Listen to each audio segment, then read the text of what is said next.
ఉన్నవారు చదవండి. యోహాను సువార్త అదే 2వ అధ్యాయం 17వ వచనం. ఆయన శిష్యులు నీ ఇంటిని గూర్చిన ఆసక్తి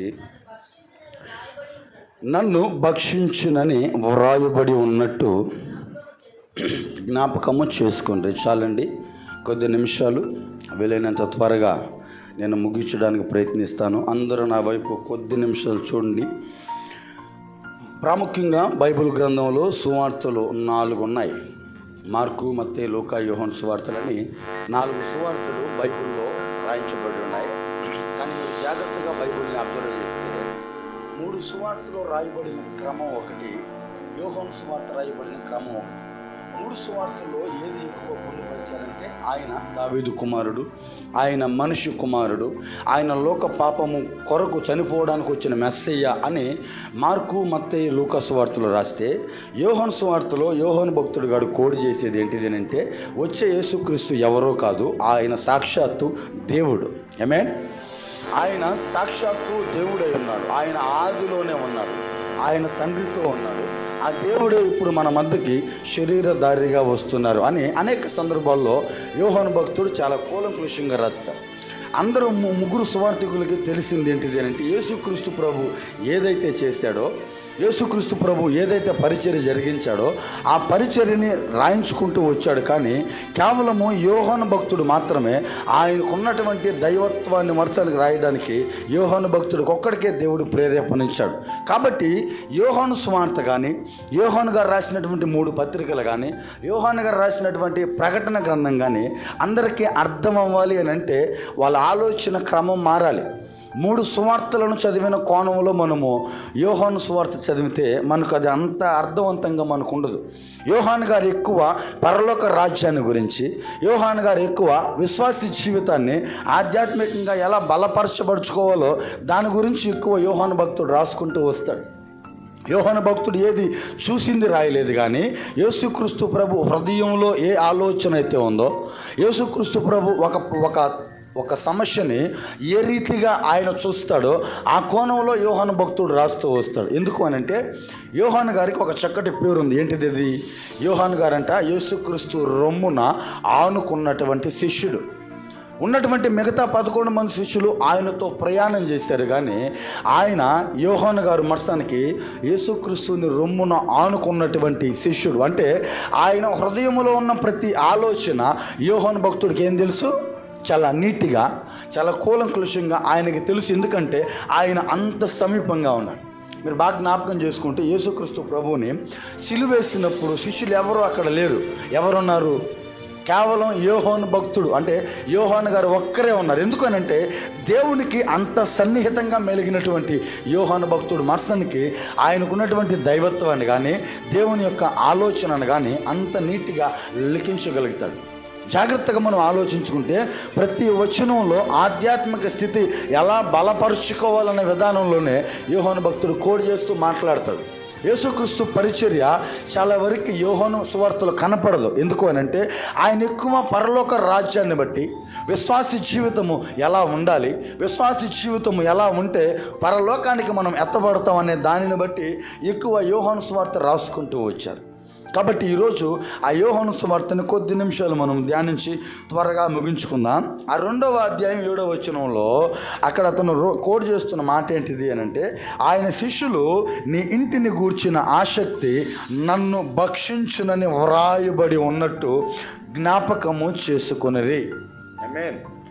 జరుగుతున్న సందర్భం ఏంటిది అని అంటే ప్రియదేవుని బిడ్డలారా, యేసుక్రీస్తు ప్రభు 2వసారిగా యెరూషలేము దేవాలయాన్ని చూడటానికి యెరూషలేము ప్రాంతానికి వచ్చాడు. ఆయన మొట్టమొదటిసారిగా ఆయన ఎప్పుడు వచ్చాడు అని అంటే ఆయనకి 12 ఏళ్ల వయసు ఉన్నప్పుడు యెరూషలేము దేవాలయంలోకి వచ్చి తన తల్లి తన తండ్రితో పాటు వచ్చి దేవాలయంలో శాస్త్రులతోనూ పరిచయులతోనూ ఈ ధర్మశాస్త్రాన్ని గురించి తర్కించినట్టు లేఖనాల్లో లిఖించబడి ఉంది. దాని తర్వాత 30 సంవత్సరాల వరకు యేసుక్రీస్తు ప్రభు ఒక అజ్ఞాతంలో బ్రతికాడు. 18 సంవత్సరాలైనా ఎవరికి కనిపించలేదు. 18 సంవత్సరాల ఆయన యవ్వన జీవితము ఏ ఒక్కరికి పొందుపరచలేదు లేఖనాల్లో. కానీ అతనికి యేసుక్రీస్తు ప్రభువుకి 30వ ఏట పెట్టగానే యెరూషలేము దేవాలయం చూడాలని, యెరూషలేములో ఉన్న దేవుని సంఘాన్ని ఆయన దర్శించాలని యెరూషలేముకు వచ్చి దేవుణ్ణి చూసినప్పుడు లిఖిస్తున్నటువంటి సందర్భం ఇది. ఆయన ప్రవర్తనని గమనించి, ఆయన ప్రవర్తిస్తున్నటువంటి ఆ వైఖరిని శిష్యులు గమనించి మాట్లాడుతున్న మాట, నీ ఇంటిని గూర్చిన ఆసక్తి నన్ను భక్షించి వేయుచున్నది అని లేఖనాల్లో రాయబడి ఉన్నట్టుగా వారు ఏం చేశారు? జ్ఞాపకం చేసుకున్నారు. ఎందుకు ఆ మాట వాళ్ళు జ్ఞాపకం చేసుకోవాల్సి వచ్చింది అంటే, యేసుక్రీస్తు ప్రభు యెరూషలేము దేవాలయంకి వచ్చిన తర్వాత అక్కడ ఏం జరుగుతుంది? వ్యాపారం జరుగుతుంది. దేవుని మందిరంలో పావురాలు అమ్మేవాళ్ళు, గువ్వలు అమ్మేవాళ్ళు, కొన్ని పొట్టేళ్ళు, ఆ బలి పశువులు అమ్మేవాళ్ళు దేవుని సన్నిధిలో వ్యాపారం చేస్తున్నారు.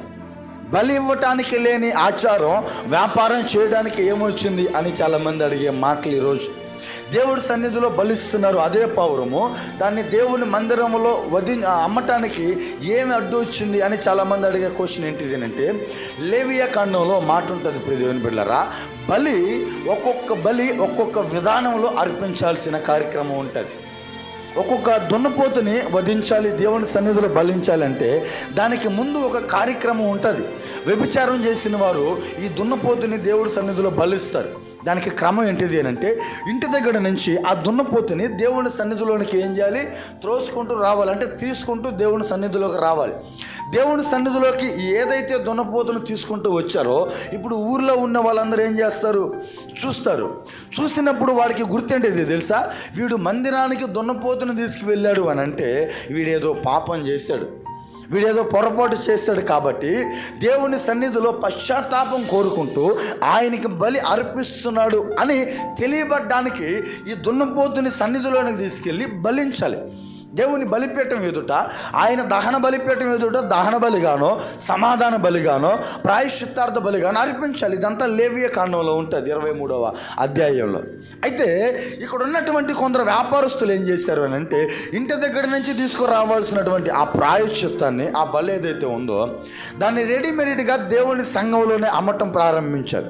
అంటే ఎవరైనా పాపం చేస్తే మందిరంలోకి రావటం, ఏదైనా ఆ పాపానికి తగినటువంటి ఆ ప్రాయశ్చిత్తం ఏదైతే బలిగా దేవుడు ధర్మశాస్త్రాల్లో లెక్కించాడో దానిని కొనటం, ఇక్కడ బలి అర్పించటం. అంటే ఎవరికి తను చేసిన పాపము తెలియటానికి ఆస్కారం లేకుండా ఉంది. దాన్ని చూసి దేవుని మాటని, దేవుని యొక్క నిబంధనని వాళ్ళు అతిక్రమించారని యేసుక్రీస్తు ప్రభు అక్కడున్న కొన్ని తాళ్లతో ఒక జాటి లాంటిది, అంటే ఒక కొరడా లాంటిది అల్లి, వారిని కొట్టినట్టుగా లేదు కానీ వారిని భయపించడానికి ఆ జాటిని జడిపించినట్లుగా లేఖనాల్లో ఉంది. ఇప్పుడు ఇక్కడ జరుగుతున్నటువంటి ఈ సందర్భాన్ని అంతా శిష్యులు జాగ్రత్తగా గమనిస్తున్నారు. ఏంటిది? యేసుక్రీస్తు ప్రభు మందిరంకి వచ్చింది, యేసుక్రీస్తు ప్రభు ఆ వ్యాపారస్తులను తిట్టింది, యేసుక్రీస్తు ప్రభు కొరడ అల్లింది, కొరడ అల్లించి ఆ వ్యాపారస్తుల్ని భయపెట్టడానికి ప్రయత్నించింది. అంతా ఎవరు చూస్తున్నారు? శిష్యులు చూస్తూ శిష్యులు మాట్లాడుతున్న మాట, నీ ఇంటిని గూర్చిన ఆసక్తి నన్ను భక్షించి వేస్తుంది అని లేఖనాల్లో లిఖించబడి ఉన్న మాటని శిష్యులు ఏం చేశారు?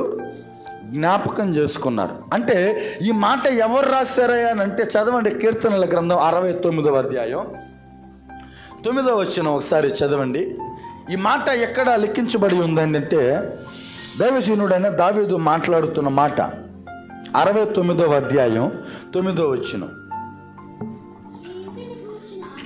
నీ ఇంటిని గూర్చిన ఆసక్తి నన్ను భక్షించినది. చాలండి, నీ ఇంటిని గూర్చిన ఆసక్తి నన్ను ఏం చేస్తుంది? భక్షించినది. ఈ మాట మాట్లాడుతుంది ఎవరు?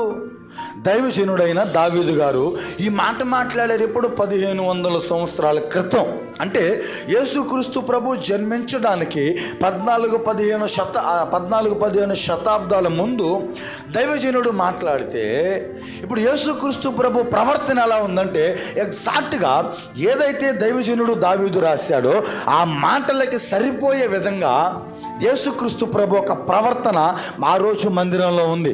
అంటే లేఖనానుసారంగా యేసుక్రీస్తు ప్రభు నడుచుకున్నారు. హల్లెలూయా.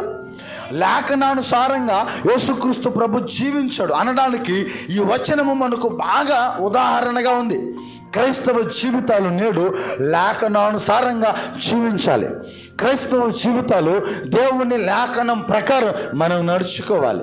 దేవుని యొక్క ప్రవర్తన ఎలా ఉంది అని అంటే, దేవుని లేఖనాల్లో ఉన్న మాటలని జ్ఞాపకం చేస్తుంది. మరి ఈరోజు మన ప్రవర్తన దేవుడు లేఖనాన్ని జ్ఞాపకం చేస్తుందా మనం ఆలోచించుకోవాలి.